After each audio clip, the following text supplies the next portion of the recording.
என்னை பின்பற்றி வா. You follow me. என்னை பின்பற்றி. You follow me.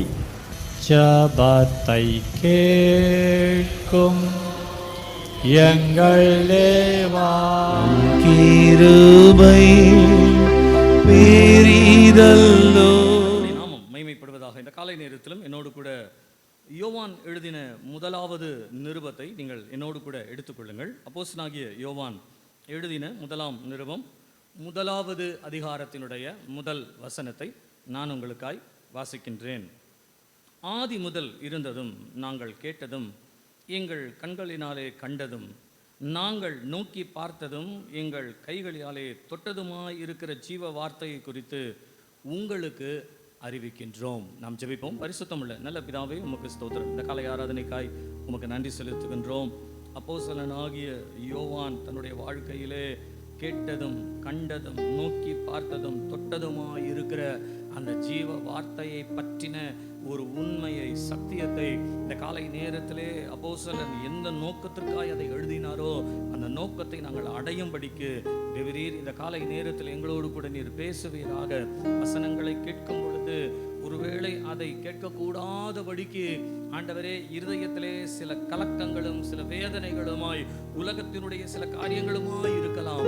அவைகள் எல்லாவற்றையும் இயேசுவின் நாமத்தினால் இந்த காலை நேரத்திலே உம்முடைய இரத்தத்தினாலே கழுவி சுத்திகரித்து வசனத்திற்கு நாங்கள் எங்களை ஒப்பு கொடுக்கத்தக்கதாய் தேவரீர் நீர் எங்களுக்குள்ளே இந்த காலை நேரத்தில் கிரியை செய்யும்படியாய் உம்முடைய கரத்தில் ஒப்பு கொடுக்கிறோம். ஆண்டவரே, கேட்கிற வசனம் ஒவ்வொன்றும் எங்களுக்குள்ளே ஜீவனாய் இருப்பதாக என்று இயேசு கிறிஸ்துவின் நாமத்தினாலே எங்களை உம்முடைய கரத்தில் ஒப்பு கொடுக்கிறோம். வசனத்திற்கு ஏற்றதை போல எங்கள் இருதயம் அதை பெற்றுக்கொள்ளத்தக்கதாய் கர்த்தர் அனுக்கிரகம் பண்ணுவீராக, நடத்துவீராக. இயேசுவின் நாமத்தில் பிதாவே, ஆமென். கர்த்தருடைய நாமம் மகிமைப்படுவதாக. நாம் இயேசு கிறிஸ்து என்கின்ற ஒரு தலைப்பிலே நாம் வேத வசனங்களை நாம் கவனித்து வருகின்றோம். நான் கடந்த வாரத்திலே நான் உங்களோடு கூட பேசும் பொழுது இயேசு கிறிஸ்துவினுடைய இந்த பூலோகத்தினுடைய வருகிற பகுதியை பற்றி நாம் யோவான் சுவிசேஷம் முதலாம் அதிகாரம் முதல் வசனத்தையும் 14வது வசனத்திலிருந்தும் நாம் ஆரம்பித்தோம். ஆதியிலே வார்த்தை இருந்தது, அந்த வார்த்தை தேவனிடத்தில் இருந்தது, அந்த வார்த்தை தேவனாய் இருந்தது என்று சொல்லி அதே வார்த்தை இந்த உலகத்திற்கு மனுஷனாய் மாம்சத்திலே வந்து நமக்குள்ளே அவர் வாசம் பண்ணினார் என்று தேவனுடைய வார்த்தை இந்த பூமியிலே இயேசு கிறிஸ்துவாய் வந்ததை பற்றி நாம் கடந்த வாரத்திலே ஒரு முகவுரையை நாம் கவனித்தோம். நான் அதிலே உங்களுக்கு ஒரு 3 காரியங்களை சொன்னேன். இயேசு கிறிஸ்து தேவனுடைய வார்த்தை என்று சொன்னால் 3 விதங்களிலே அந்த வார்த்தையை நாம் கவனிக்கலாம். ஒன்று, அவர் ஜீவனுள்ள வார்த்தை, லிவிங் வேர்ட். இரண்டாவது, அவர் ஜெயத்தின் வார்த்தை, லிஃப்டிங் வேர்ட். மூன்றாவது, ஜக்கிரதைக்குரிய ஒரு வார்த்தை, லாயல் வேர்ட் என்று சொல்லி 3 தலைப்புகளை சொல்லி நான் முதலாவது தலைப்பு லிவிங் வேர்ட், ஜீவனுள்ள வார்த்தை என்று சொல்லி நாம் இந்த வசனத்திலிருந்து நாம் ஆரம்பித்தோம். கர்த்தருடைய நாமம் மகிமைப்படுவதாக. யோவான் சொல்லுகிறார், நீங்கள் ஆதியிலே ஆரம்பத்திலே உலகத்தினுடைய ஆரம்பத்திலே வெளிச்சம் உண்டாக கடவது என்று நீங்கள் கேட்டீர்களே, அந்த வார்த்தை யார் என்று சொன்னால் இந்த உலகத்திற்கு மனிதனாய் வந்த நம்முடைய ஆண்டவராகிய இயேசு கிறிஸ்து தான் அந்த வார்த்தை. நீங்கள் அந்த வார்த்தையை ஒரு சரித்திரமாகவோ ஒரு கதையாகவோ நீங்கள் படித்து விடுவதை மாத்திரம் விட்டு விடாதபடிக்கு இந்த வார்த்தையினுடைய மேன்மையை அறிந்து கொள்ள வேண்டும் என்பதற்காக முதலாவது அவர் ஆரம்பிக்கும் பொழுது சொல்லுகிறார், ஜீவ வார்த்தையை குறித்து உங்களுக்கு நாங்கள் அறிவிக்கின்றோம். அப்படியானால் நம்முடைய கரத்திலே நாம் வைத்திருக்கின்ற இயேசு கிறிஸ்துவினுடைய முழு சரித்திரமாகிய இந்த வார்த்தை எப்படிப்பட்டது என்று சொன்னால் அது ஜீவனுள்ள ஜீவனுக்குரிய ஒரு வார்த்தை. அல்லேலூயா, அல்லேலூயா. கர்த்தருடைய நாமம் மகிமைப்படுவதாக. இந்த ஜீவ வார்த்தையை பற்றி நான் எழுத்தின் பிரகாரமாய் கடந்த வாரத்திலே நான் உங்களுக்கு சொல்லும் பொழுது சொன்னேன், ஒரு மனிதனுடைய மகிழ்ச்சி இந்த உலகத்திலே மரணத்திற்கு ஏதுவான ஒரு இடத்திற்கு போகும் பொழுது யவீருவினுடைய மகிழ்ச்சியை இயேசு கிறிஸ்து என்கின்ற ஒரு ஜீவ வார்த்தையானது உயிர்ப்பித்தது.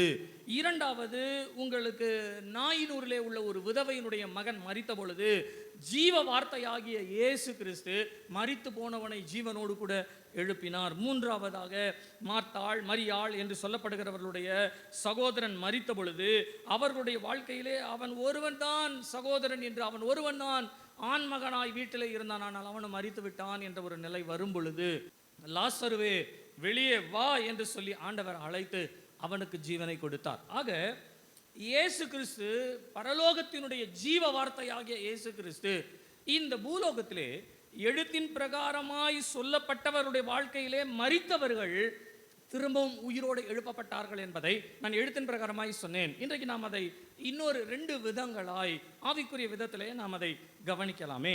நீங்கள் இந்த முதலாவது வசனத்தை யோவான் 1ஆம் அதிகாரத்தினுடைய நிருபத்தினுடைய 1ஆம் அதிகாரம் முதல் வசனத்தை நீங்கள் வாசிப்பீர்கள். ஆனால் வாசிங்க. ஆதி முதல் இருந்ததும் நாங்கள் கேட்டதும் எங்கள் கண்களினாலே கண்டதும் நாங்கள் நோக்கி பார்த்ததும் எங்கள் கைகளினாலே தொட்டதுமாயிருக்கிற ஜீவ வார்த்தையை குறித்து உங்களுக்கு அறிவிக்கிறோம். கவனிங்க, ஆதியிலே இருந்த ஒரு வார்த்தை, சரிங்களா? ஆதியிலே இருந்தது. அந்த வார்த்தை இந்த பூமிக்கு வந்தது என்பதை நாங்கள் சாட்சியாய் சொல்லுகிறோம். ஏன் என்று சொன்னால், இங்கே யோவான் சொன்னார், அந்த வார்த்தையை நாங்கள் கேட்டிருக்கிறோம், அந்த வார்த்தையை எங்கள் கண்களினாலே கண்டிருக்கிறோம், அந்த வார்த்தையை நாங்கள் நோக்கி பார்த்திருக்கிறோம், அந்த வார்த்தையை எங்கள் கைகளினாலே தொட்டு இருக்கிறோம். ஆங்கிலத்தில் அதற்கு ஒரு வார்த்தை வருகிறது, we have handled என்ற ஒரு வார்த்தை. அப்படி என்றால் அந்த வார்த்தையை எங்கள் கையினாலே நாங்கள் கையாண்டு இருக்கிறோம் என்ற ஒரு மொழிபெயர்ப்பிலே அவர்கள் சொல்லுகிறார்கள். அப்படியானால் ஏதோ வந்து பழைய ஏற்பாட்டு காலத்தை சொல்லப்பட்டு ஒரு தரிசனத்தை போல கண்டு அதோடு மறைந்து விடுகிறதல்ல. நீங்களும் நானும் வேத வார்த்தை என்று சொல்லப்படுகிற வார்த்தை, இயேசு என்ற ஒரு வார்த்தை இந்த உலகத்திற்கு அவர் வந்ததை நாங்கள் எங்கள் கைகளினாலே தொட்டு பார்த்து அவரோடு கூட ஒன்று இணைந்து சாப்பிட்டு தூங்கி எழுந்து அவரோடு கூட நாங்கள் பழகின எங்களுடைய சாட்சியை நாங்கள் உங்களுக்கு சொல்லுகிறோம் என்று சொன்னார். கவனிங்க, நான் முக்கியமாய் 2 காரியங்களை சொல்லுகிறேன். இயேசுதான் அந்த வார்த்தை என்று நமக்கு தெரியும். இயேசுதான் அந்த ஜீவனை வைத்து அந்த ஜீவனை நமக்காய் கொடுத்தார் என்பது நமக்கு தெரியும். ஆனால் வேதம் இன்றைக்கு நமக்கு கற்றுக் கொடுக்க விரும்புகிற காரியம் என்னவென்று சொன்னால், இந்த ஜீவ வார்த்தையை நீங்கள் அறிந்து கொள்வது மாத்திரமல்ல, ஏதோ என்னுடைய மனதிலே வைத்து நான் அதை விசுவாசிக்கிறேன் என்று சொல்வது மாத்திரமல்ல, யோவான் ஒரு காரியத்தை சபைக்கு நிருபமாய் எழுதுகிறார். எதை எழுதுகிறார் என்று சொன்னால், இந்த ஜீவ வார்த்தையை நாங்கள் எங்களுடைய வாழ்க்கையிலே அனுபவமாய் பெற்றுக்கொண்டோம் என்பதை சொல்லுகிறார். He make that an experience in their life. அவர்களுடைய வாழ்க்கையிலே ஒரு அனுபவபூர்வமாய் பேசுகிறார்கள். ஏதோ ஒரு காரியத்தை நான் சொல்லுகிறேன். நீங்கள் எல்லாரும் காரை பார்த்திருக்கிறீர்களா என்று கேட்டால், ரோட்ல நிறைய காரை பார்த்துருக்கிறோம். இந்த BMW ஒரு கார் ஒன்று இருக்குது, ரொம்ப விலை அதிகம், பல லட்சங்கள். அது அந்த மாதிரி கார்லாம் நீங்கள் பார்த்துருக்கிறீங்களான்னு அந்த கார் எதுனே தெரியலையே அப்படின்னு சொன்னால் ஒரு படத்தை காமிச்சோன்னா அந்த காரை பார்த்தோம் அப்படின்னு சொல்லலாம். ஆனால் அதில் உள்ள தன்மைகள் என்ன, அது எப்படிப்பட்டது என்பதை அந்த காரில் உட்கார்ந்தோ அந்த காரை ஓட்டியோ அந்த காரில் போயோ நமக்கு பழக்கம் கிடையாது. ஆகையினாலே ஏதோ தெரியும் அப்படின்னு சொல்லிட்டு போகலாமே ஒழிய அதை பழகினதை போல சொல்ல முடியாது. இப்போ நான் உங்களை கேட்கிறேன், உங்கள் எல்லாருக்கும் டிஜிஎஸ் தினகரன் என்று சொல்லி ஒரு தேவ மனுஷன் இந்த உலகத்தில் இருந்தார். தெரியுமா தெரியாதா? சொல்லுங்க, தெரியுமா தெரியாதா? எத்தனை பேருக்கு அவரை தெரியும்? தெரியும். எப்படி தெரியும்னா, அவர் செய்தி கொடுக்கிறதை, பாடுகிற பாடல்களை நாங்கள் கேட்டிருக்கிறோம். ஆனால் அவரோடு கூட அவர் எப்படிப்பட்டவர் என்ற பழக்கம் எங்களுக்கு தெரியாது. ஆனால் யோவான் சொல்லுகிறார், நீங்களும் நானும் கேட்டதும் கண்டதுமாய் இருக்கிறதை மாத்திரமல்ல, நாங்கள் அவரோடு கூட இருந்திருக்கிறோம், அந்த அனுபவம் எங்களுக்கு இருக்கிறது. நல்லா கவனிங்க, ஜீவ வார்த்தையை பற்றின முதலாவது ஒரு அனுபவம் நமக்கு வேண்டும். இரண்டாவது, இந்த ஜீவ வார்த்தை எத்தனை அதிசயமானது என்கின்ற அதனுடைய அதிசயத்தை நாம் சரியாய் விளங்கி கொள்ள வேண்டும். நான் இன்றைக்கு முதலாவது ஒரு பகுதியை மாத்திரம் நான் உங்களுக்கு சொல்லுகிறேனே. நீங்கள் இந்த 1ஆம் அதிகாரத்திலே வாசிக்கும் பொழுது, எங்கள் கைகளாலே தொட்டதுமாயிருக்கிற ஜீவ வார்த்தை, நாங்கள் இந்த வார்த்தையை இன்னொருவர் எங்களுக்கு கொடுத்து அந்த வார்த்தை இதுதான் என்று உங்களிடத்திலே சொல்லுவதல்ல, நாங்கள் அந்த வார்த்தையை எங்களுடைய வாழ்க்கையிலே அனுபவபூர்வமாய் அனுபவித்தோம் என்று சொல்லுகிறார். கவனிக்க, நான் அனுபவபூர்வமாய் அனுபவித்த காரியத்தை குறித்து 1-2 காரியங்களை புரிதலுக்காய் நான் சொல்லுகிறேனே. நீங்கள் இந்த ஜீவ வார்த்தையை பற்றின ஒரு வசனங்களை நீங்கள் வேதத்திலே வாசிப்பீர்களானால், அல்லது தேவனுடைய வார்த்தை என்றே வைத்துக் கொள்வோமே, இந்த தேவனுடைய வார்த்தை குறித்து பழைய ஏற்பாட்டில் வாசிப்பீர்களானால், நீங்கள் வேதத்திலே மோசையை குறித்து குறிப்பாய் சொல்லலாம். ஏனென்றால் அந்த மலைக்கு மேலே சென்று ஆண்டவரோடு கூட பேசுகிற ஒரு நல்ல ஒரு ஐக்கியத்தை நமக்கு முன்மாதிரியாய் வைத்தவர்களிலே மோசே மிகவும் முக்கியமானவர். ஏன்னா பிரமாணத்தை ஆண்டவரிடத்திலிருந்து பெற்றுக் கொடுத்த ஒரு மனுஷன். இந்த மோசேயினுடைய வாழ்க்கையை நீங்கள் வாசிக்கும் பொழுது அவர் தேவனுடைய மகிமையை அவர் கடந்து போகும் பொழுது அவர் கண்டிருக்கிறார். ஆனால் அந்த தேவனோடு கூட இருந்த ஒரு பழக்கம் வழக்கம் என்று சொல்லுவதை போல ஒரு பழக்கம் வழக்கம் என்ற ஒரு நிலையை தாண்டி அந்த மகிமையை அவர் கண்டார், அந்த மகிமையோடு கூட பேசினார் என்பது மோசேக்கு சொல்லப்பட்டிருக்கிற வார்த்தை. நீங்க ஆபிரகாம் வாழ்க்கையில வாசிங்க, ஈசாக்கு வாழ்க்கையில வாசிங்க, யாக்கோபு வாழ்க்கையில வாசிங்க. தேவன் அவர்களிடத்தில் வந்து அவர்களுக்கு தரிசனத்தை கொடுத்தார். தரிசனத்தினாலே அவர்கள் தேவனோடு கூட பேசினார்கள், தேவனுடைய வார்த்தையை பெற்றுக்கொண்டார்கள். நோவா என்று அழைக்கும் பொழுது இதோ அடியேன் என்று சொல்லி நின்றார். நோவாவோடு கூட கர்த்தர் பேசினார். நோவாவுக்கு கர்த்தர் தம்முடைய வார்த்தை வெளிப்படுத்தினார். ஒரு பேழையை செய்து தானும் தன் குடும்பம் காப்பாற்றப்படும்படியாய் ஒரு பெரிய காப்பாற்றுதலிலே வந்தார்கள். ஆபிரகாமே என்று அழைத்தார். நான் உனக்கு ஒரு குமாரனை கொடுப்பேன் என்று சொன்னார். அந்த வார்த்தையை கேட்டார், விசுவாசித்தார். அதன்படியாகவே அவனுக்கு ஒரு குமாரனை கொடுத்து அவனை ஒரு பெரிய மனுஷனாய் இந்த உலகத்திலே ஒரு ஒரு விசுவாசத்தினுடைய தகப்பனாய் தேவன் மாற்றினார். இப்படி நீங்க பழைய பாட்டு காலத்தில் இருக்கிற எல்லாருடைய வாழ்க்கையிலும் வாசிப்பீர்களானால் ஒரு தூதரை கொண்டு தம்முடைய வார்த்தையை அனுப்பி தேவன் தம்முடைய ஜனங்களோடு கூட ஈடுபட்டார். இவர்கள் எல்லாரும் தேவனோடு பேசினார்கள், தரிசித்தார்கள் என்பது உண்மைதான். ஆனால் எபிரேயர்லே ஆக்கியோன் எழுதும் பொழுது நீங்கள் எபிரேயர் 11ஆம் அதிகாரம் 13வது வசனத்தையும் இதே எபிரேயர் 11ஆம் அதிகாரத்தினுடைய 39வது வசனத்தையும் நீங்கள் வாசிப்பீர்களானால் 13வது வசனத்தை வாசிங்க. இவர்கள் எல்லாரும் வாக்குத்தத்தம் பண்ணப்பட்டவைகளை அடையாமல் தூரத்திலே அவைகளை கண்டு நம்பி அணைத்து கொண்டு பூமியின் மேல் தங்களை அந்நியரும் பரதேசிகளும் என்று அறிக்கையிட்டு பாருங்க, முதல் கண்டு, நம்பி, அணைத்து கொண்டு, அறிக்கையிட்டு விசுவாசத்தோடே மரித்தார்கள். 39வது வசனம். இவர்கள் எல்லாரும் விசுவாசத்தினாலே நற்சாட்சி பெற்றும் வாக்குத்தத்தம் பண்ணப்பட்டதை அடையாமற் போனார்கள். இவங்க பார்த்தாங்களாம், ஓ இதுதான் தேவனுடைய மகிமை என்று அதை தங்களோடு கூட அணைத்து கொண்டார்களாம். என்னோடு தான் ஆண்டவர் இருக்கிறார் என்று விசுவாசித்தார்களாம். அதை அறிக்கையிட்டார்களாம். அவர்கள் அறிக்கையிட்டு இந்த உலகத்திலே ஒரு காரியத்தை, தேவ சமூகத்தை நாங்கள் கண்டுவிட்டோம் என்ற மகிழ்ச்சியோடு மறித்தார்கள். ஆனால் ஆக்கியோன் சொல்றாரு, அவங்க அதை அடையல. கண்டாங்க, விசுவாசிச்சாங்க, ஆனா அடையல. இதுக்கு நான் உங்களுக்கு உதாரணம் சொல்லிட்டேங்களா? நீங்க புரிஞ்சுக்கணும். அப்போஸ்தல கிறிஸ்தவ சபை விசுவாசிங்க கொஞ்சம் கவனத்தோடு தயவு செய்து சொல்லுகிற காரியத்தை, சத்தியத்தை விளங்கி கொள்ளுங்க. கவனிங்க. ஆபிரகாமிற்கு ஆண்டவர் ஒரு வாக்குத்தத்தத்தை கொடுத்தார். இந்த வாக்குத்தத்தத்தை விசுவாசித்தார். வாக்குத்தத்தம் நிறைவேறிற்று. வாக்குத்தத்தத்தை அவர் பெற்றுக்கொண்டார். சரிங்களா? இதே போல நீங்க ஈசாக்கு எடுத்துக்கொள்ளுங்க, யாக்கோபை எடுத்துக்கொள்ளுங்க, மோசே எடுத்துக்கொள்ளுங்க, இஸ்ரவேல் ஜனங்களை எடுத்துக்கொள்ளுங்க. எல்லாருக்கும் வாக்குத்தத்தத்தை கொடுத்தார். வாக்குத்தத்தத்தை அவர்கள் பெற்றுக்கொண்டார்கள். பெற்றுக்கொண்ட வாக்குத்தத்தத்தை அவர்கள் விசுவாசித்தார்கள், கனப்படுத்தினார்கள், அணைத்து கொண்டார்கள். அதிலே அவர்கள் நற்சாட்சி பெற்றார்கள். அப்படிதான் வருது. இவர்கள் எல்லாரும் நற்சாட்சி பெற்றார்கள். அப்படின்னா அவர்களுக்கு தேவன் எதை சொன்னாரோ அந்த வாக்குத்தத்தம் அவர்களிலே நிறைவேறினது. நல்லா கவனிங்க. ஆனா இதுல இன்னொரு காரியம் அடங்கியிருக்கு. நான் அடிக்கடி அதை சொல்லியிருக்கேன். ஆபிரகாமினுடைய வாழ்க்கையிலே ஆண்டவர் நான் உனக்கு காண்பிக்கும் தேசத்துக்கு போ என்று சொல்லும் பொழுது அவர் அப்படியே கீழ்ப்படிந்து போனார். கீழ்ப்படிந்து போனவர் வாக்குத்தத்தம் பண்ணப்பட்ட தேசத்துக்கு வந்துட்டாரு. தேசத்தையும் அடைஞ்சிட்டாரு, பிள்ளையையும் அடைஞ்சிட்டாரு, பேர பிள்ளையும் அடைஞ்சிட்டாரு. ஆனா வேதம் சொல்லுகிறது, அவன் வாக்குத்தத்தம் பண்ணப்பட்ட தேசத்தில் குடியிருக்கும் பொழுது பரதேசியாய் குடியிருந்தான். ஏன் என்று சொன்னால், பூமியிலே இருக்கிற குடியிருப்பை பார்க்கிலும் பரலோகத்தில் ஒரு குடியிருப்பு இருக்கிறது. அந்த குடியிருப்பை நான் பெற்றுக்கொள்ள வேண்டும். நல்லா கவனிங்க. ஒவ்வொரு வாக்குத்தத்தமும் நம்முடைய வாழ்க்கையில் பூலோக சம்பந்தப்பட்டதாய் நமக்கு கொடுக்கப்படுகிறது. ஏனென்றால் நமக்கு அது புரிய வேண்டும் என்பதற்காக.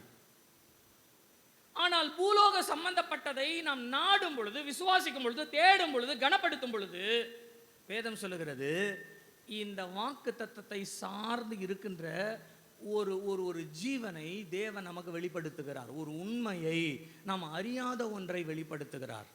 எப்படி ஆபிரகாமிற்கு பூமியிலே குடியிருக்கிற ஒரு தேசத்தை காண்பித்து அவன் ஆண்டவரோடு பேச பேச பேச பரலோகத்தினுடைய தேசத்தை பற்றின ஒரு தரிசனத்தை ஆபிரகாம் பெற்றுக்கொண்டாரோ, அதே போல பூலோகத்திலே ஒரு வாக்குத்தத்தத்தை ஆண்டவர் கொடுக்கிறார். இந்த வாக்குத்தத்தம் எதை நமக்கு காட்டுகிறது என்றால், ஏதோ ஒரு பரலோகத்தினுடைய மேன்மையை அடைவதற்காக. நான் சொல்லுகிறேன், வாக்கு தத்தத்தை ஆபிரகாம் பெற்றுக்கொண்டார். இந்த வாக்கு தத்தத்தினுடைய ஒரு பரலோக ஜீவனை அவர் தரிசனமாய் பெற்றுக்கொண்டார். அதையே அவர் நாடினார். ஆனால் அவர்கள் அடையாமற் போனார்கள் இருக்கு. இந்த பூலோகத்தில் அவங்களுக்கு கிடைக்கலையா? அதை இன்னும் சிம்பிளா சொல்றேன். சாராள் தன்னுடைய கர்ப்பம் மரித்தது என்று அறிந்திருந்தும் அவள் வாக்கு தத்தம் பண்ணினவர் உண்மையுள்ளவர் என்று எண்ணி கர்ப்பம் தரித்தாள். அப்படியானால் நமக்கு கொடுக்கப்படுகிற ஒரு வாக்கு தத்தத்திற்குள்ளே ஒரு தேவனுடைய ஜீவன் இருக்கிறது. இந்த ஜீவனை கண்டுபிடிப்பதற்காக தான் பூலோகத்திற்குரிய ஒரு வாக்கு தத்தத்தை ஆண்டவர் கொடுக்கிறார். அப்ப ஒவ்வொரு வாக்கு தத்தத்திற்குள்ளும் தேவனுக்குரிய ஒரு ஜீவன் இருக்கிறது. இந்த ஜீவனை நம்ம கண்டுபிடிச்சிட்டோம்னு வச்சுக்கிடுங்களேன், இந்த ஜீவனை இதைத்தான் தேவன் என்னிடத்தில் எதிர்பார்க்கிறார். ஆகையினாலே தான் எனக்கு ஒரு சபையை கொடுப்பேன் என்றார், எனக்கு ஒரு ஊழியத்தை கொடுப்பேன் என்றார், இதான் அழைப்பு என்றார், இந்த ஊழியத்தில் ஜனங்களை பெருக பண்ணுவேன் என்று வாக்குத்தத்தம் பண்ணினார். இது எல்லாமே நடந்துட்டு இருக்கிறது காரணம் என்னன்னா, ஏதோ ஒரு ஜீவன் அதற்குள்ளே பரலோகத்தை சார்ந்து இருக்கிறது. அந்த ஜீவனை நாம் பெற்றுக்கொள்ற வரைக்கும் இந்த வாக்குத்தத்தம் நம்மளை விட்டு தூரம் போய்கிட்டே இருக்கும். ஆபிரகாமிற்கு கொடுக்கப்பட்ட தேசமானது இதுதான் உன்னுடைய தேசம் என்று சொன்னாலும் உடனே அந்த தேசத்தை அவரால் சுதந்திரிக்க முடியாது. அவர் அந்த தேசத்திலே பலுகி பெருகினாதான் அந்த தேசம் அவருடையதான் மாறும்.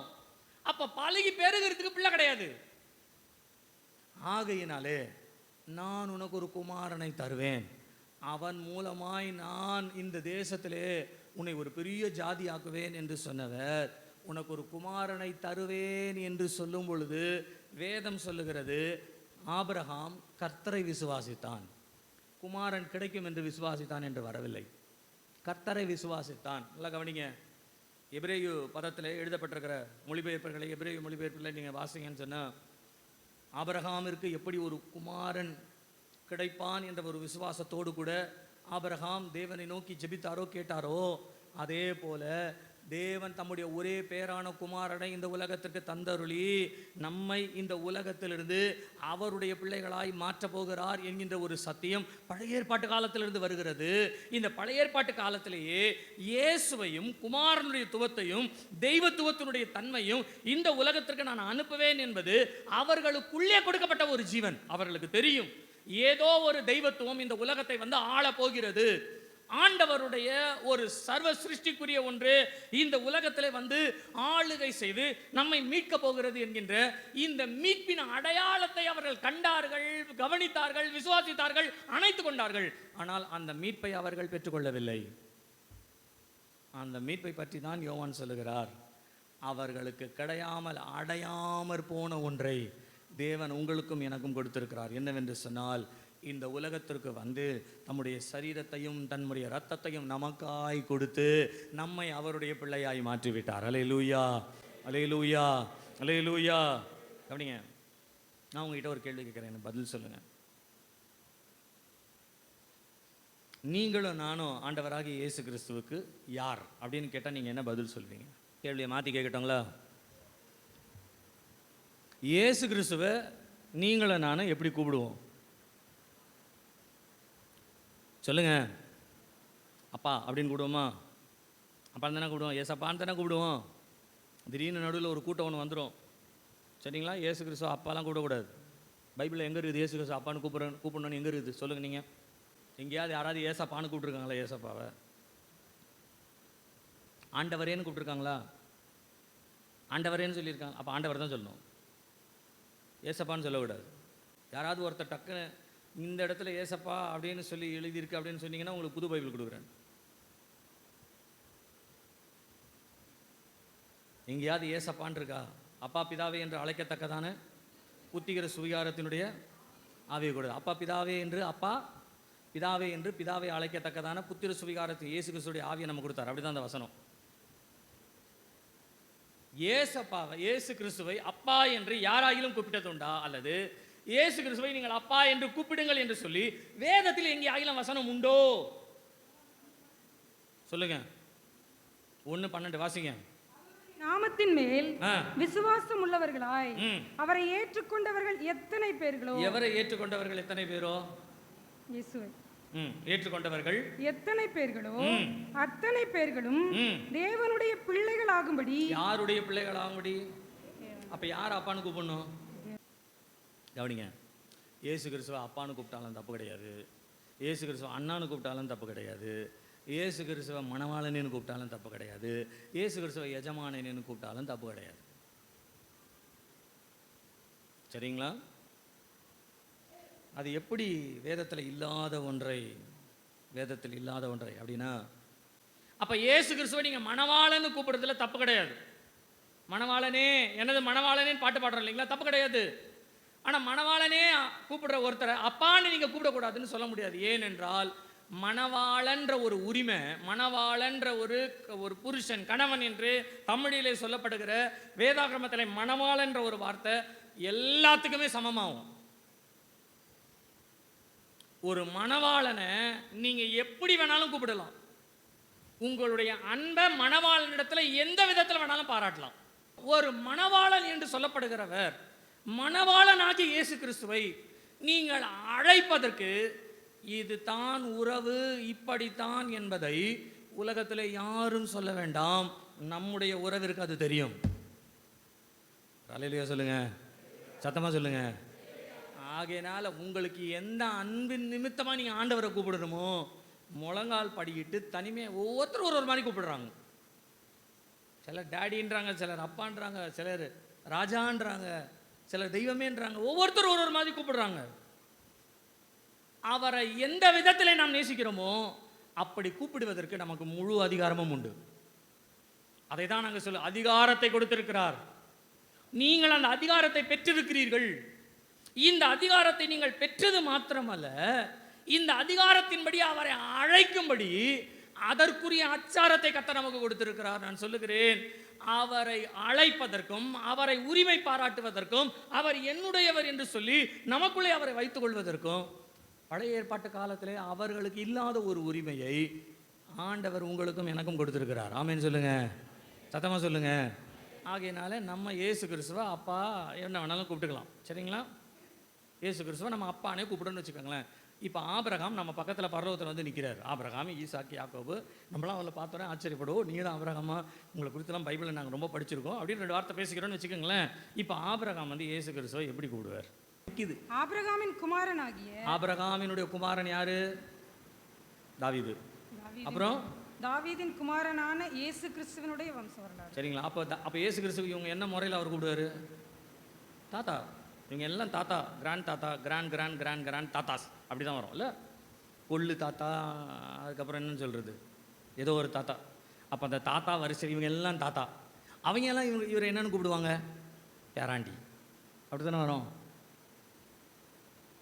அப்படி தானே வரும்? உங்களுக்கு வேணாலும் ஒரு வாரம் டைம் தரேன், வீட்டுக்கு போய் தேடி பாருங்கள். ஆபிரகாம் ஆண்டவரை என்னன்னு கூப்பிடுவார், இயேசு கிறிஸ்துவை என்னன்னு கூப்பிடுவார், தாவீது என்னன்னு கூப்பிடுவார். பைபிளை எழுதி இருக்கிறதுனால தேடுங்கன்ற நான்.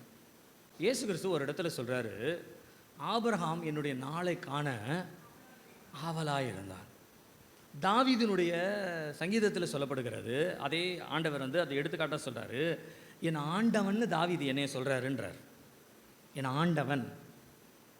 அப்போது நீங்கள் எடுத்துக்கொள்ளுங்களேன், வம்சாவளியினுடைய முறைப்படி இயேசு கிறிஸ்து அவர்களுக்கு பேரன் முறையின்படியே வருகிறார். ஆனால் அவருக்குள்ளே ஒரு ஜீவன் இருக்கிறது. அந்த ஜீவன் என்னவென்று சொன்னால், நீங்களும் நானும் அவரை அப்பா என்று அழைக்கிற முறையின்படியாக அவர்களுக்கு ஒரு ஜீவன் கொடுக்கப்பட்டிருக்கிறது. என்னவென்று சொன்னால், அவர்கள் எல்லாரும் இயேசு கிறிஸ்துவை ஆண்டவனே எஜமானனுக்கு ஊழியம் செய்கிற ஊழியக்காரர்களாய் வேதத்தில் அழைக்கப்படுகிறார்கள். இன்னும் சிம்பிளாக சொல்ல போனால், யோவான் ஸ்நானன் தெளிவாக சொல்கிறாரு, மணவாளனுடைய தோழன் நான் என்று சொல்லுகிறார். அப்படியானால் யோவான் ஸ்நானன் வரையிலும் நீங்கள் எடுத்துக்கொள்ளுங்கள், ஆதாமியிலிருந்து, ஆபிரகாமியிலிருந்து, ஈசாக்கிலிருந்து யோவான் ஸ்நானன் வரையிலும் இருக்கிற பழைய ஏற்பாட்டு காலத்துடைய எல்லா பரிசுத்தவான்களும் இயேசு கிறிஸ்துவிற்கு தோழர்கள் என்றே சொல்லப்படுகிறது, அல்லது குடும்பத்தினர் என்று வைத்துக் கொள்ளுங்க. ஆனால் நீங்களும் நானும் இயேசு கிறிஸ்துவுக்கு யார் என்று சொன்னால் மணவாட்டி ஆகிய ஒரு சபை. அல்லேலூயா, அல்லேலூயா. நான் உன்னத பாட்டு எடுக்கும் பொழுது நான் உங்களுக்கு சொன்னது ஞாபகம் இருக்கலாம், ஞாபகப்படுத்துகிறேன். பழைய ஏற்பாட்டு காலத்து பரிசுத்தவான்கள் எல்லாரும் இயேசு கிறிஸ்துவனுடைய குடும்பத்தினர். நாம் எல்லாரும் இயேசு கிறிஸ்துவனுடைய மணவாட்டியாக இருக்கிறோம். அல்லேலூயா. நம்முடைய மேன்மையை பார்க்கிலும் ஒரு மேன்மை அவங்களுக்கு கொடுக்கப்படலை. அதான் ஆக்கியோன்னு சொல்கிறாரு, அவர்களை பார்க்கிலும் ஒரு மேன்மையானதொன்றை கர்த்தர் நமக்குள் வைத்திருக்கின்றார்.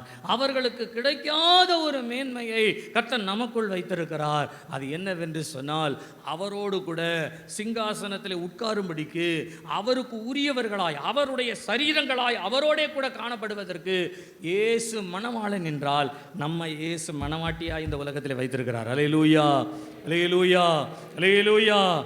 அவர்கள் அதை அடையவில்லை, ஆனால் தேவன் அதை அடையும்படியாய் நமக்கு கொடுத்திருக்கிறார். நீங்களே நானே இயேசு கிறிஸ்துவ மணவாளன் என்று கூப்பிடுற உரிமை இருக்கு. ஆனால் பழைய ஏற்பாட்டு காலத்தில் உள்ள யாரும் இயேசு கிறிஸ்துவை மணவாளனேன்னு கூப்பிட முடியாது. ஒரு கல்யாணம் நடந்துன்னு வச்சுக்கிட்டுங்களேன், நீங்கள் எடுத்துக்கொள்ளுங்க. ஒரு கல்யாணத்தில் பெண்ணுடைய மாப்பிள்ளையினுடைய குடும்பத்தார், பெண்ணுடைய குடும்பத்தார் அப்படின்ட்டு இருக்குது இல்லைங்களா?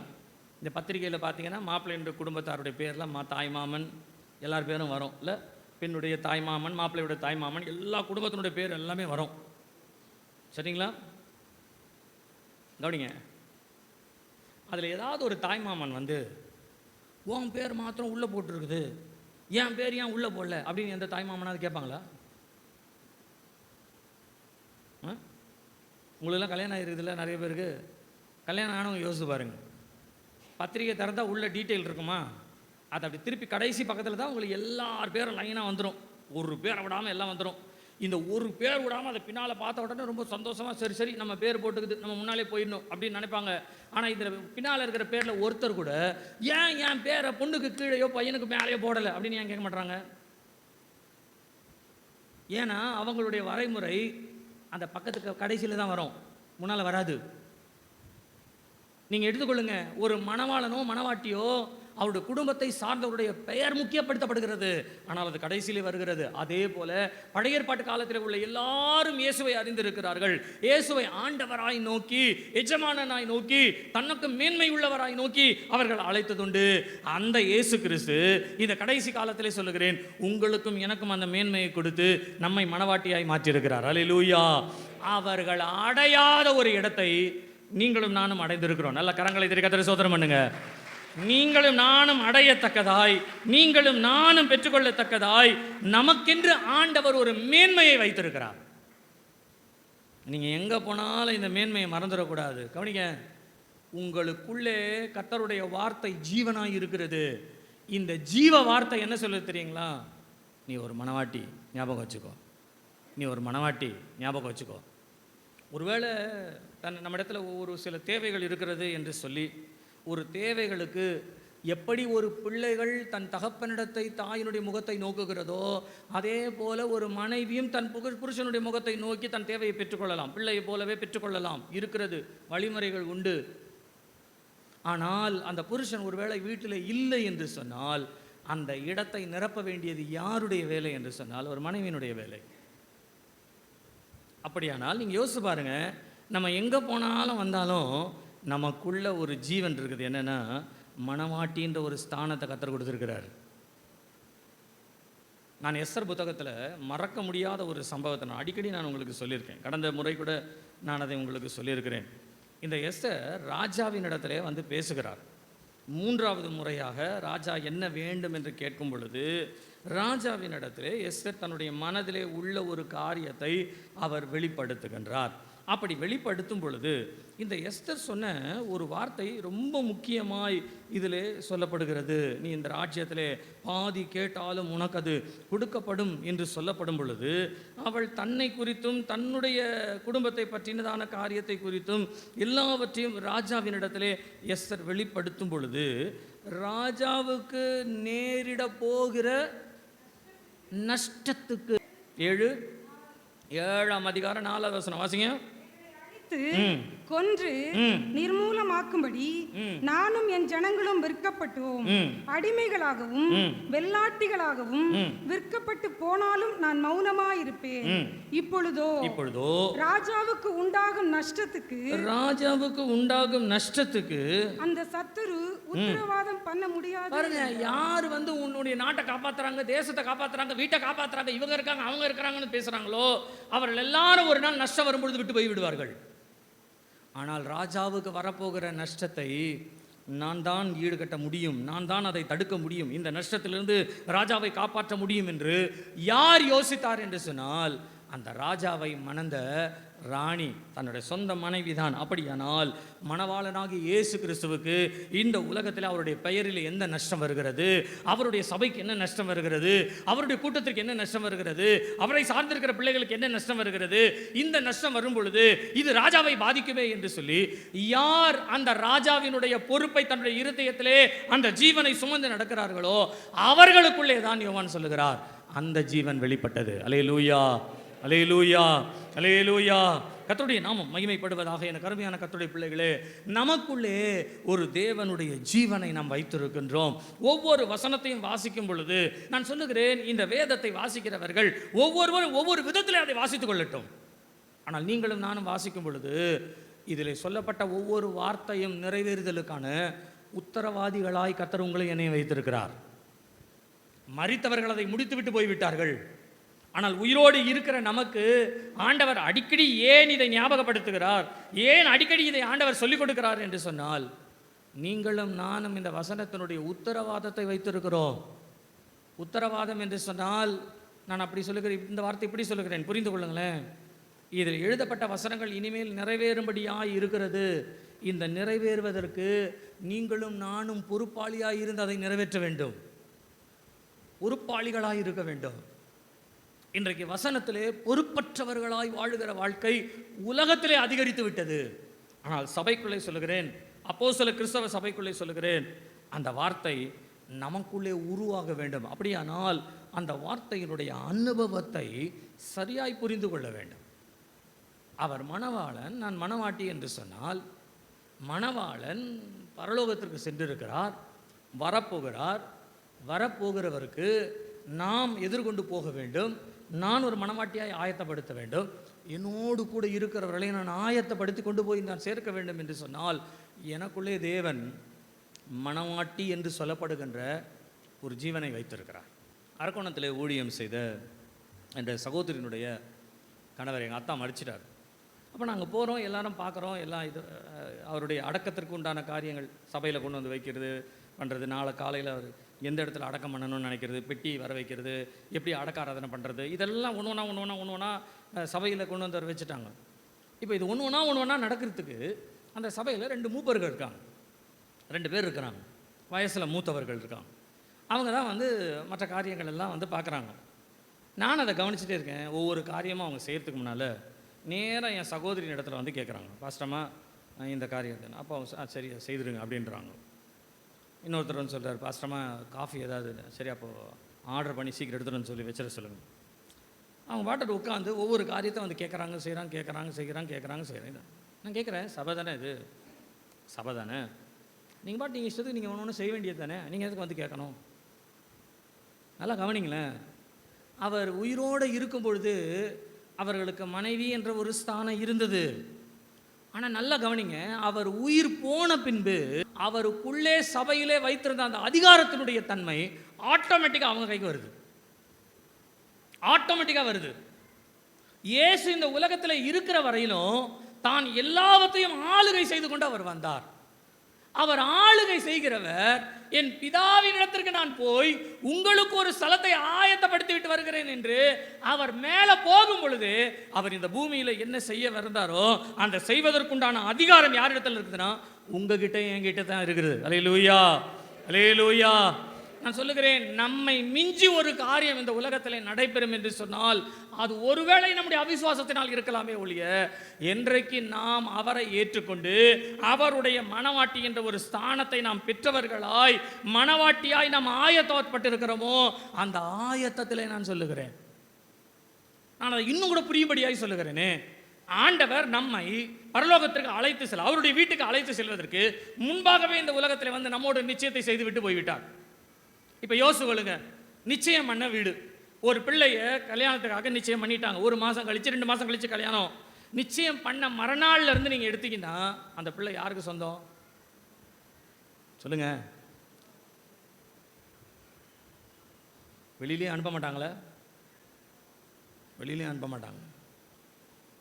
நான் எங்கள் அண்ணன் மகள் கல்யாணத்துக்காக நான் போயிருந்தப்போ நாங்கள் எல்லோரும் பீச்சுக்கு போகலாம் அப்படின்னு பேசிகிட்டு இருந்தோம். எல்லாருமே பீச்சுக்கு போகலான்ட்டு. அப்போது ஒரு 2 வருஷத்துக்கு முன்னால் பிள்ளைங்க எல்லாம் சின்ன சின்ன பிள்ளைங்க எல்லாருமே இருந்தாங்களா, எல்லோரும் சேர்ந்து போகலாம் அப்படின்ற கும்பலாக போனோன்ட்டு.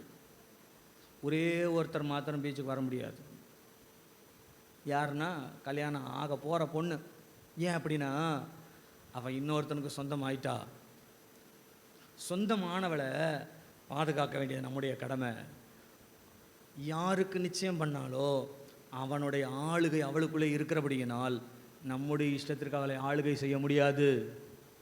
நீங்கள் யோசிக்கங்க, ஒரு குடும்பத்தாராலேயே இதை முடியாதுன்னு சொன்னால் இந்த உலகத்தில் இருக்கிற பிசாசோ மந்தனமோ தந்திரமோ ஈஸியாக நம்மளை தொட்ட முடியுமோ?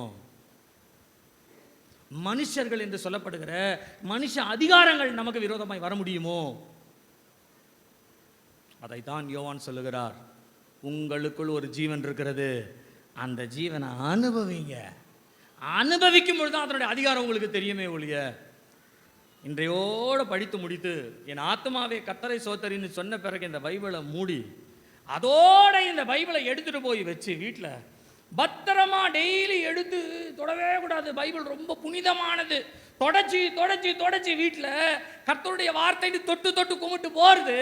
நான் சொல்கிறேன், எப்படி நீங்கள் பைபிளை பாதுகாக்கிறீங்களோ அந்த மாதிரி ஆண்டவர் உங்களை பாதுகாத்து சோறு போட்டுக்குவார். ஆனால் அதிகாரம் கிடைக்காது. அந்த ஜீவன் உள்ள வார்த்தை இந்த ஜீவனுக்குள்ளே போகும் பொழுதுதான் நான் சொல்லுகிறேன் ஒரு பரிபூர்ணம் உண்டாகும். அல்லேலூயா, அல்லேலூயா, அல்லேலூயா. என் மனசில் ஒரு விருப்பம் இருக்குதுங்க. பேதுரு நடந்து போகும் பொழுது அவருடைய நிழல் பட்டவர்களுக்கு கர்த்தர் சுகம் கொடுக்க முடியும் என்று சொன்னால், அப்போஸ்தல கிறிஸ்தவ சபையில் ஆராதிக்கிற உங்கள் ஒவ்வொருத்தருடைய நிழல் பட்டும் ஒருத்தர் ரட்சிக்கப்படணும். ஆமேன்னு சொல்லுங்க. நான் ஒரு பரிசுத்தவானை குறித்து நான் கேள்விப்பட்டிருக்கேன். அவர் ஃப்ளைட்டில் மேலே போவாராம்.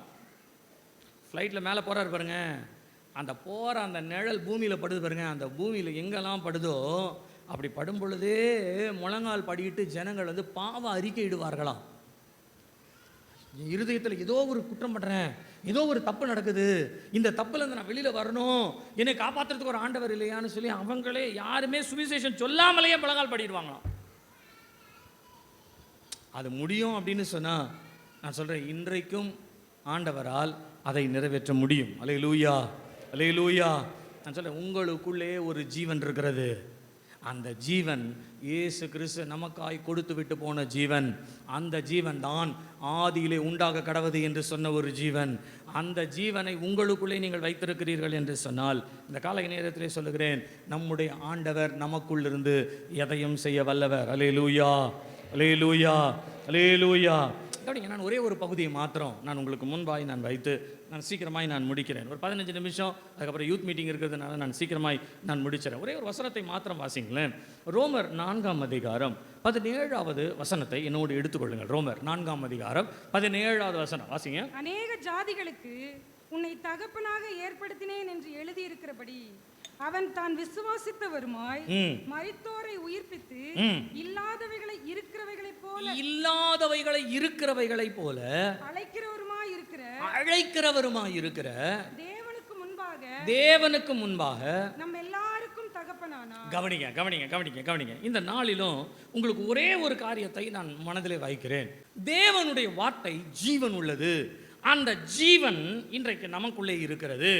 அவர் மணவாளன் என்று சொன்னால் மணவாட்டிக்குரிய ஒரு ஜீவன் நமக்குள்ளே இருக்கிறது என்பதிலே நமக்கு எந்த விதமான சந்தேகமும் இல்லை.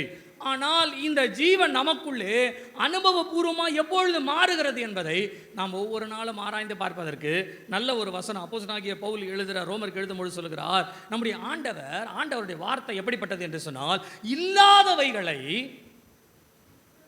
இருக்கிறவைகளைப் போல அழைக்கிற தேவன். சரிங்களா? நல்லா கவனிங்க. நான் ரெண்டு காரியத்தை நான் ஒன்றாக இணைச்சு சொல்கிறேனே. நம்முடைய ஆண்டவருடைய வார்த்தை இல்லாத ஒன்றை அவர் சொல்லும் பொழுது அப்படியே இருக்கிற மாதிரி வந்துடுமா? இது கர்த்தருடைய வார்த்தை. இந்த வார்த்தை இந்த உலகத்திலே மாம்சமாய் வந்து இயேசு கிறிஸ்து என்ற ஒரு பெயரிலே வாழ்ந்து அவருடைய ஆவியை நமக்குள்ளே கொடுத்து யோவான் சொல்றார், அந்த ஜீவன் நமக்கு வெளிப்பட்டு அந்த ஜீவன் நமக்குள்ளே இருக்கிறது. அப்படியானால் இல்லாதவைகளை இருக்கிறவைகளாய் அழைக்கிற அந்த வார்த்தையினுடைய ஜீவன் இப்பொழுது யார்கிட்ட இருக்குதுன்னா உங்ககிட்ட இருக்கு, என்கிட்ட இருக்கு. இன்றைக்கு நான் சொல்லுகிறேன், நம்முடைய வாழ்க்கையிலே நம்முடைய கண்களுக்கு முன்பாக, நம்முடைய செவிக்கு முன்பாக, நமக்கு முன்பாக என் வாழ்க்கையில் இது நடக்கிறதுக்கு எந்த சாத்தியமுமே இல்லைன்னு சொல்றீங்களோ, அந்த இல்லைன்ற ஒரு வார்த்தை நமக்குள்ளே ஒரு ஜீவன் இருக்கிறது. அந்த ஜீவன் சொல்லுகிறது, இல்லாதவைகளை நான் இருக்கிறவைகளாய் அழைக்கிறவர். அல்லேலூயா, அல்லேலூயா, அல்லேலூயா. நீங்க எது இல்லைன்னு கண்ணில் பார்க்குறீங்களோ உங்களுக்குள்ள இருக்கிற ஜீவன் சொல்லுது இருக்குது. எது நடக்காதுன்னு உங்க காது கேட்குதோ உள்ள இருக்கிற ஜீவன் சொல்லுது அது நடக்கும். எது நிறைவேறாதுன்னு சொல்லி நம்முடைய மூளை சொல்லுகிறதோ கர்த்தருடைய ஜீவன் சொல்லுகிறது அதை நடத்துவதற்கு தேவன் வல்லமை உள்ளவராய் இருக்கிறார். அல்லேலூயா, அல்லேலூயா. நல்லா கவனிங்க, நமக்குள்ள வார்த்தை இருக்கிறது, வசனங்கள் இருக்கிறது. சும்மா வசனத்தை பேசிட்டு போற கிறிஸ்தவ வாழ்க்கை அல்ல, அந்த வசனம் நமக்குள்ள ஜீவனாய் மாறுகிறது தான் கிறிஸ்தவ வாழ்க்கை. இப்போ நான் உங்களை கேட்குறேன், உங்கள் வாழ்க்கையில் இது முடியாதுன்னு ஏதாவது ஒரு காரியம் இருக்குமானால் உங்களுக்குள்ளே தேவன் ஒரு ஜீவனை கொடுத்திருக்கிறார். நீங்கள் இயேசு கிறிஸ்துவை உங்களுடைய சொந்த ரட்சகராக ஏற்றுக்கொண்ட அனுபவம் உண்டானால் கரங்களை உயர்த்தி ஒரு அல்லேலூயா சொல்லுங்கள். இயேசு கிறிஸ்துவினுடைய அந்த பரிசுத்த ஆவியாகிய ஜீவனை எனக்குள்ளே பெற்றிருக்கிறேன்னு சொல்லுங்க, ஒரு அல்லேலூயா சொல்லுங்கள். இந்த ஜீவனோடு நான் உடன்படிக்கை பண்ணியிருக்கிறேன். நான் அல்ல, கிறிஸ்துவே என்னில் ஜீவிக்கிறார் என்று சொல்லப்படுகிற அவருடைய ஜீவன் எனக்குள்ளே இருக்குதுன்னு சொல்ல கரங்களை உயர்த்தி அல்லேலூயா சொல்லுங்கள். அப்படியானால் நான் உங்களுக்கு சொல்லுகிறேன், உங்களுடைய மனதிலே முடியாது என்று சொல்லப்படுகிற வார்த்தைக்கு பதில் உங்களிடத்திலேயே உண்டு. அந்த ஜீவன் உங்களுக்குள்ளே ஜீவனை உருவாக்க வல்லதாக இருக்கிறது. அல்லேலூயா, அல்லேலூயா, அல்லேலூயா. இப்போ நீங்கள் யோசிச்சு கொள்ளுங்க, இது வரைக்கும் நான் எது முடியாதுன்னு நினச்சிட்டு இருந்தனோ அது இந்த நாளில் முடிய போகுது. எது இல்லை என்று நான் நினைத்தேனோ அதை இருக்கிறவைகளாய் அழைக்கிற ஒரு ஜீவன் எனக்குள்ளே இருக்கிறது.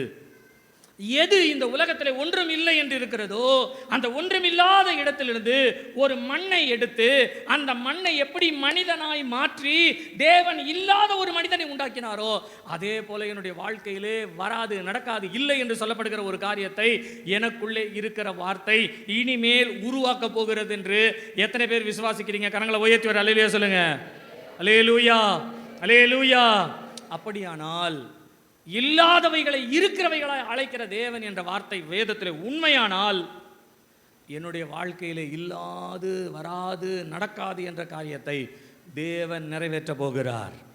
விசுவாசிக்கிறீங்களா? எழும்பி நில்லுங்க பார்க்கலாம். எழும்பி நின்று கண்களை மூடி நாம் ஜெபிக்க போகிறோம்.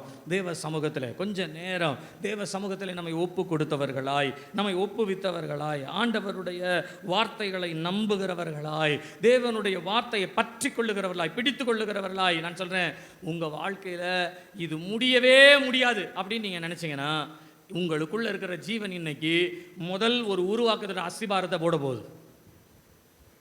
நீங்கள் நினைக்கிறீங்களா மாற்றவே முடியாதுன்ட்டு? மாறம் பாருங்க. நீங்கள் நினைக்கிறீங்க இந்த சூழ்நிலைக்கு சாத்தியமே கிடையாது, சாத்தியமே கிடையாது.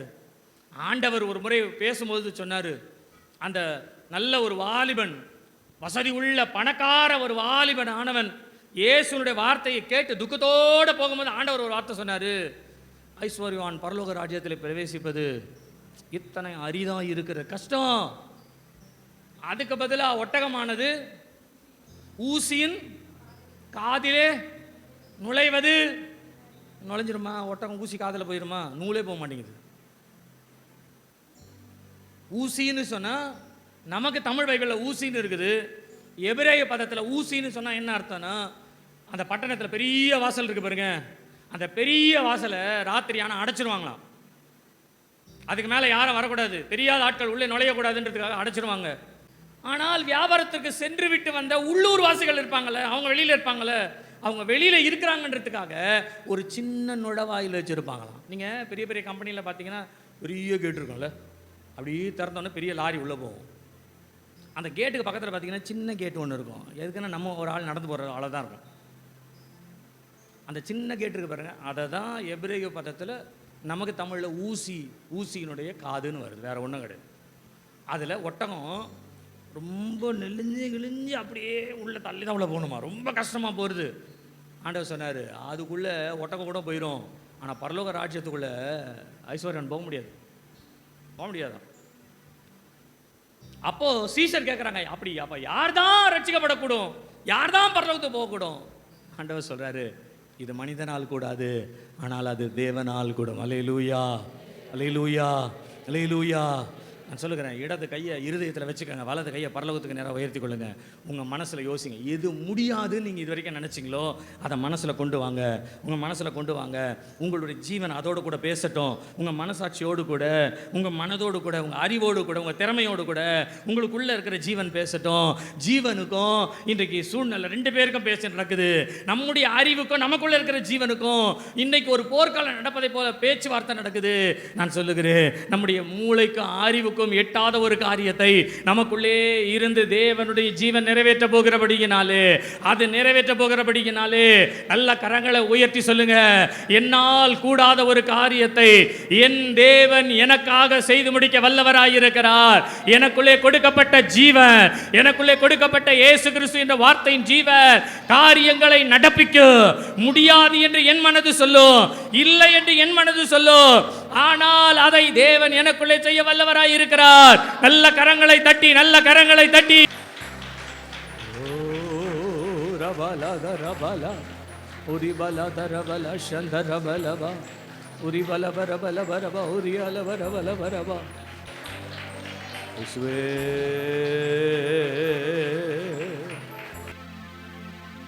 அந்த ஜீவன் வெளிப்பட்டது. அது மனுஷனுக்குள்ளே அவனை பிரகாசிக்கின்ற ஒரு ஒளியாய் இருந்தது. இந்த நாளிலிருந்து அந்த ஜீவன் நமக்குள்ளே வெளிப்படுவதாக,